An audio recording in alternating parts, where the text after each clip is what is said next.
при вас уникалното семейство Моневи, че вие си отглеждате магарета. Като домашни любимци. Наистина ли като домашни? Да. Наистина, да.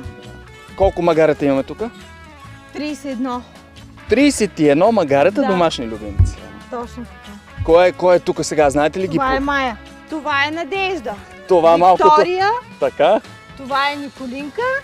Симона и Катя. Моята нова приятелка Катя. Да. Ядат ги с вкус.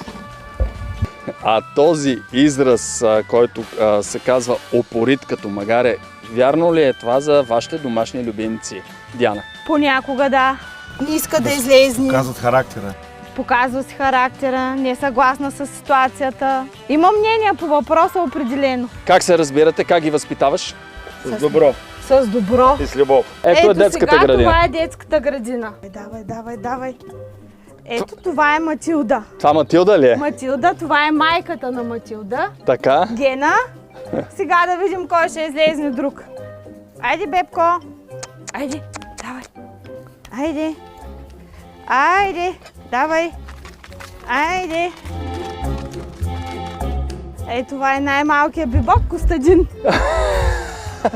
Това Костадин ли беше?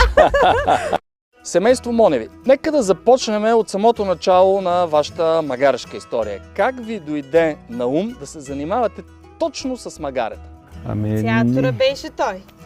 Ние магарета сме имали почти винаги, обаче по-малко, едно-две, просто за къщни нужди, преди години. И след това вече към 2015 купих едно мъжко магаре и тогава помислих, викам, ето трябва да взема и женски. И взимахме две женски магарета и така постепенно за 6-7 години стадото се увеличи до 30.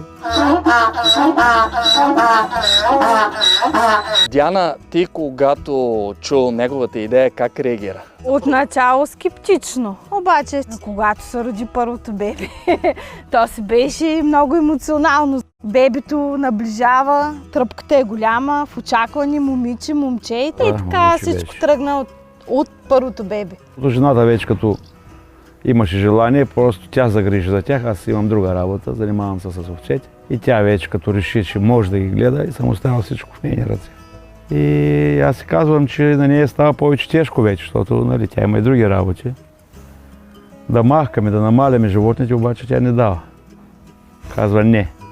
Аз си ги гледам, аз командвам. Ти си ги искаш. Да, аз си ги Тя, искам. даже много хора, ма каже на жена ти дано направи нещо, да даде нещо. Викам, казваме, ма не дава. Как да даде нещо? В смисъл, За магари? момичета. За женско магаре да продадем. Диана, женските магарета не се продават, нали? Точно така. За сега и докато имаме възможност, ни продаваме женски магарита. А как реагираха вашите роднини, вашите съседи, когато им казахте, че ще отглеждате магарета за домашни любимци? Много хора мислят, че ги гледаме за субсидии. За да ги гледаш тия магарета, викат нещо взимаш. Ко взимаш, кажи, ко взимаш? Викаме, нищо не взимаме. Определено всички са очудени. Защо точно това? Защото така се случи. Това така стана, бавно, крачка по крачка и така, с интерес, с желание. Може ли да се прави някакъв бизнес с тях все пак? Хем да са ви домашни любимци, хем да носят и някакви приходи. За момента няма бизнес с тях. Някой, ако се обади за болен човек, за мляко, доим по-малко мляко, но това много рядко. Сега ще покажем процеса по доене на магарето. Той е по-различен, доста по-различен и се отличава от този при доенето на кравата. Първо измиваме ръцете на дояча.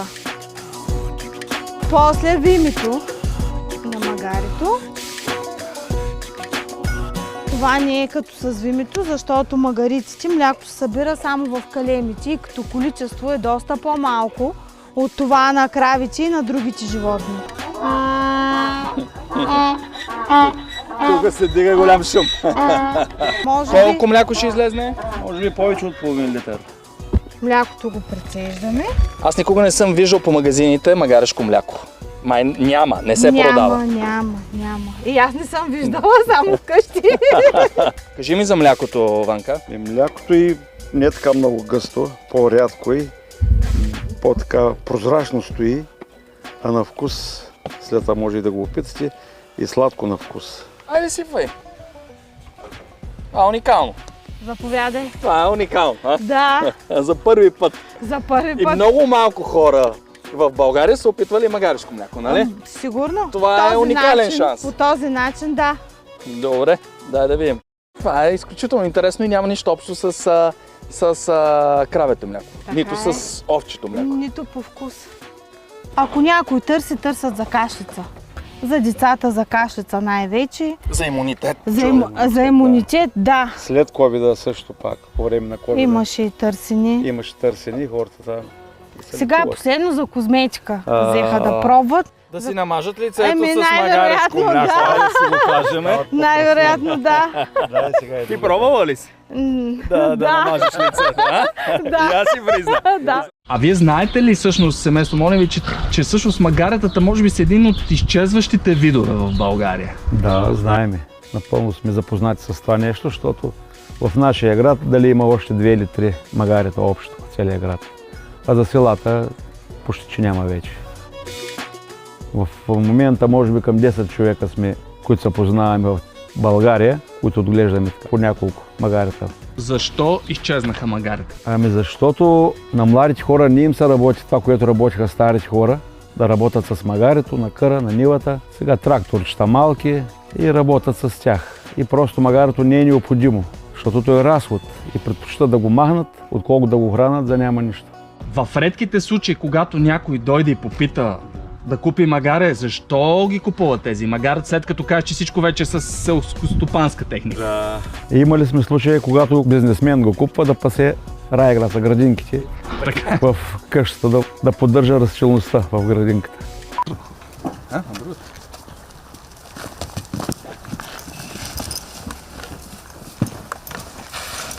Ванка, това вече, как се казва? Магарок ли се казва това? То магарок, ама си има име. Казва се панто магарето. Панто.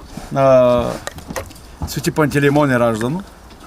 Затова е кръстено панто. Обаче, мъжките магарета са по-опасни от женските, не? Да, затова стоят затворени. Всяко е отделно, защото и като са двете заедно, пък почват двете да се дават. Този по-дребен екземпляр.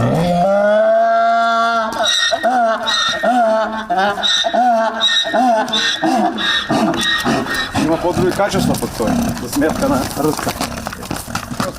Да.